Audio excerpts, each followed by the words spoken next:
Hai semuanya, Assalamualaikum warahmatullahi wabarakatuh. Ketemu lagi dengan saya Pak Giri di pembelajaran sejarah Indonesia semester 2. Nah, sebelum kita masuk ke materi yang pertama, saya akan paparkan beberapa poin-poin yang akan kita bahas atau materi-materi apa saja yang akan kita bahas di semester 2 ini, khususnya kelas 11. Nah, di kelas 11 nanti kita akan mempelajari 3 bab, yaitu yang pertama adalah masa penjajahan Jepang, masa Indonesia Merdeka, dan juga masa revolusi atau mempertahankan kemerdekaan. Nah, total video yang akan saya upload itu ada 6. Nah, jadi selama semester 2 ini kalian hanya menyaksikan 6 video. Beda dengan semester 1 kemarin itu ada 9 video. Nah, mungkin langsung aja kita bahas materi yang pertama, yaitu tentang proses masuknya Jepang ke Indonesia. Ini dia penjelasannya. Nah, proses masuknya Jepang ke Indonesia atau awal masa penjajahan Jepang di Indonesia. Nah, sebelum kita bahas materinya lebih dalam, kita kupas dulu sih siapa itu bangsa Jepang. Nah, kalian mungkin mengetahui tentang Jepang itu dari berbagai hal, seperti misalkan anime atau animasi Jepang, seperti One Piece, Attack on Titan, atau anime sejuta umat, yaitu Naruto. Nah, selain itu mungkin kalian mengetahui Jepang melalui kemajuannya. Nah, ini dalam bidang teknologi, baik itu di otomotif, elektronik, maupun IT, yang membuat Jepang menjadi negara superpower. Nah, selain itu mungkin dari makanan-makanannya seperti sushi, takoyaki, dan lain sebagainya. Nah, itu berbagai hal umum mengenai Jepang. Nah, namun kalian harus tahu bahwa bangsa Jepang itu mempunyai 2 bangsa. Nah, yang pertama adalah bangsa Ainu atau bangsa asli Jepang. Nah, ini adalah bangsa yang dari dulu emang tinggal di Jepang. Nah, sekarang jumlahnya sangat minoritas, hanya di Kepulauan Hokkaido. Dan yang menjadi mayoritas bangsa Jepang sekarang atau penduduk Jepang sekarang adalah bangsa Yamato. Nah, bangsa Yamato ini sebenarnya dulunya adalah para pendatang yang akhirnya mendiami kepulauan atau negara Jepang yang sekarang. Nah, itu berbagai hal umum mengenai Jepang. Nah, namun kalian harus tahu bahwa bangsa Jepang itu mempunyai 2 bangsa. Nah, yang pertama adalah bangsa Ainu atau bangsa asli Jepang.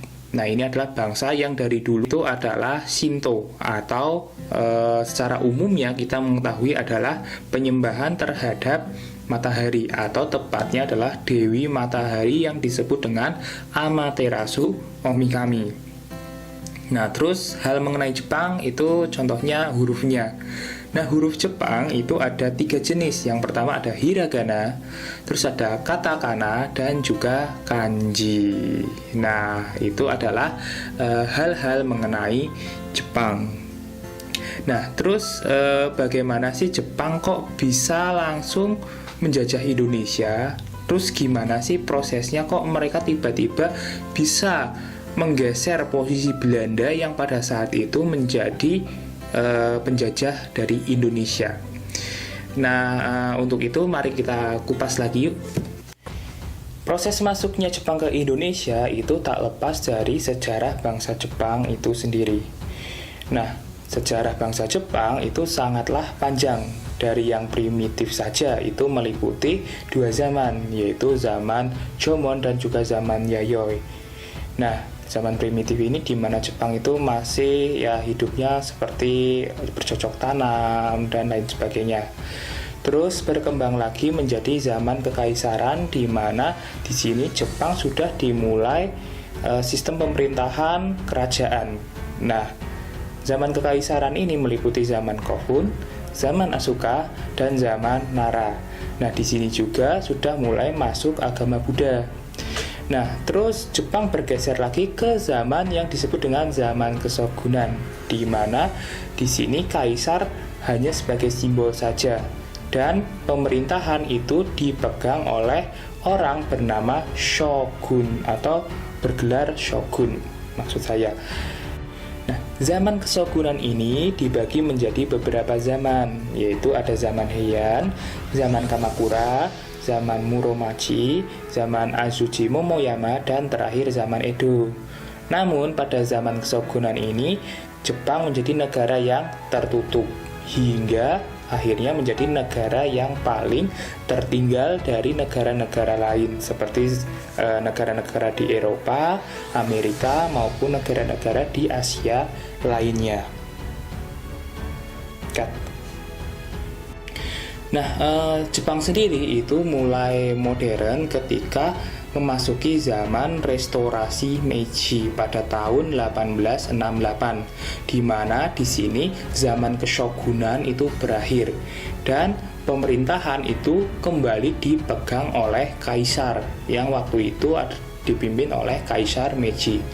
Dari sinilah Jepang menjadi negara modern dan kuat dalam teknologi, misalnya dalam transportasi, dan yang paling dikembangkan waktu itu adalah teknologi dalam bidang militer. Hal ini dibuktikan dengan Jepang mengikuti Perang Dunia Pertama dan dilanjutkan terlibat Perang Dunia Kedua.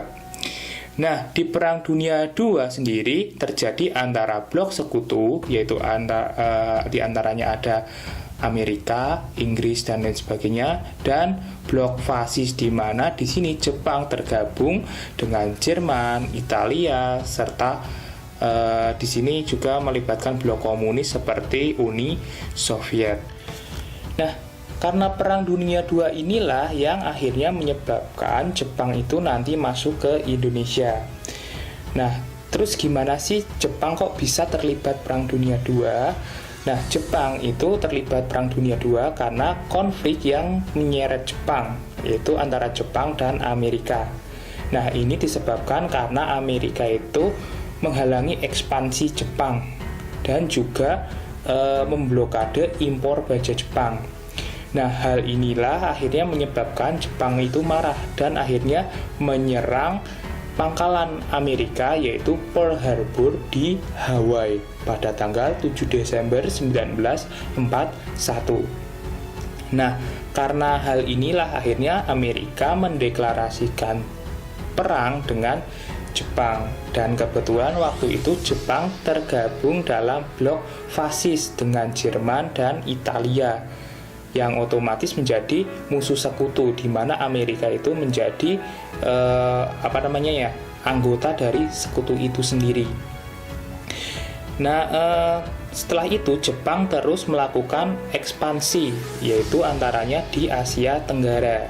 Nah, di Asia Tenggara ini salah satunya ke Indonesia. Jepang sendiri melakukan ekspansi tujuannya adalah mencari sumber daya alam dan juga sumber daya manusia yang digunakan untuk kepentingan industri mereka dan kepentingan perang. Nah, Jepang mendarat di Indonesia itu melalui Tarakan, Kalimantan pada tanggal 16 Desember 1941. Nah, Tarakan itu sendiri adalah daerah yang menghasilkan minyak. Nah, jadi sasaran Jepang itu adalah daerah-daerah yang menghasilkan sumber daya bagi mereka. Nah, setelah itu Jepang mulai menyerang daerah-daerah lain di Sumatera maupun di Jawa hingga akhirnya membuat Belanda itu terdesak. Dan akhirnya pada tanggal 8 Maret 1942 melalui Jenderal Terpurten atas nama Komandan Pasukan Belanda atau Sekutu menandatangani penyerahan wilayah atau menyerah tanpa syarat kepada Jepang, yang waktu itu Jepang diwakili oleh Hitoshi Imamura. Penandatanganan ini dilakukan di Kalijati, Subang. Dan waktu itu secara sah akhirnya Indonesia itu diserahkan ke Jepang oleh Belanda.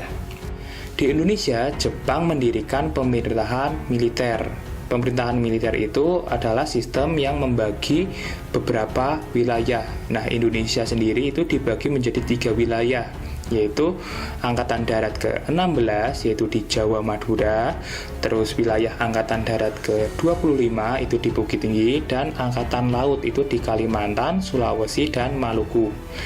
Nah, susunan pemerintahannya ada beberapa. Nah, pimpinan tertinggi itu ada Gun Sirekan. Nah, Gun Sekan atau kepala pemerintahan itu adalah suatu jabatan seperti gubernur jenderal pada masa Belanda.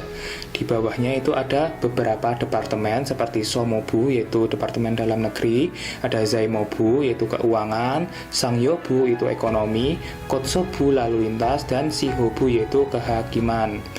Nah, selain itu di bawah Gun Sekan itu ada Gun Seibu atau jabatan seperti gubernur. Nah, selain mendirikan pemerintahan militer, Jepang juga mendirikan pemerintahan sipil. Di antaranya ada Shi yaitu karisidenan, Shu itu ada kota Paja, Ken kabupaten, Gun kawedanan, Son kecamatan, Ku desa. Selain itu juga ada dewan-dewan lain seperti Chuo Sangiin yaitu Dewan Pertimbangan Pusat, dan Chuo Sangika yaitu Dewan Pertimbangan Daerah yang dipimpin oleh Soekarno dan Bun Tara. Nah, untuk memperkuat kedudukannya, nah Jepang itu kan akhirnya membutuhkan dukungan dari masyarakat Indonesia. Nah, supaya masyarakat Indonesia itu senang ketika negara mereka itu dipemerintah oleh Jepang kayak gitu. Nah, akhirnya Jepang mulai membentuk organisasi-organisasi, baik itu organisasi yang bersifat kemasyarakatan, semi militer, dan militer. Nah, yang pertama ada organisasi masyarakat. Tujuannya adalah menggalakkan propaganda atau menyebarkan pengaruh-pengaruh supaya masyarakat itu mendukung Jepang dan mau membantu Jepang dalam perang. Nah, organisasi masyarakat sendiri itu ada organisasi Gerakan 3A, yaitu Jepang Cahaya Asia, Pemimpin Asia, dan juga Pelindung Asia. Nah, ini dipimpin oleh Mr. Syamsuddin. Terus ada Putera, itu dipimpin oleh Soekarno, Muhammad Hatta, Ki Hajar Dewantara, dan Mas Mansur. Ada organisasi MIAI, itu yang bernafaskan Islam, itu supaya orang-orang Islam itu mau membantu Jepang dalam perang. Terus MIAI ini akhirnya diganti menjadi Masyumi, dipimpin oleh Kiai Haji Hashim Asy'ari. Dan ada juga yaitu organisasi Jawa Hokokai, yaitu kebaktian. Nah, tujuannya adalah mengumpulkan tenaga dan sumber daya rakyat, seperti itu. Nah, selain itu juga ada organisasi semi-militer seperti Seinindan, yaitu tenaga cadangan. Terus ada Keibudan, yaitu pembantu polisi, Suishintai, dan Hizbullah. Nah, terus ada organisasi militer seperti Heiho dan juga PETA. Nah, Heiho sendiri itu adalah pembantu prajurit Jepang. Jadi ketika Jepang perang itu Heiho bersiap untuk membantu mereka membangun parit, pertahanan, dan lain sebagainya. Terus ada PETA.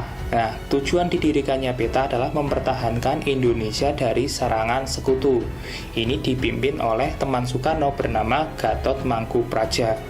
Nah, di PETA sendiri itu ada pangkat-pangkatnya, seperti ada Daidancho yaitu komandan batalion, Judancho yaitu komandan kombi, Sodancho yaitu komandan peleton, Budancho itu adalah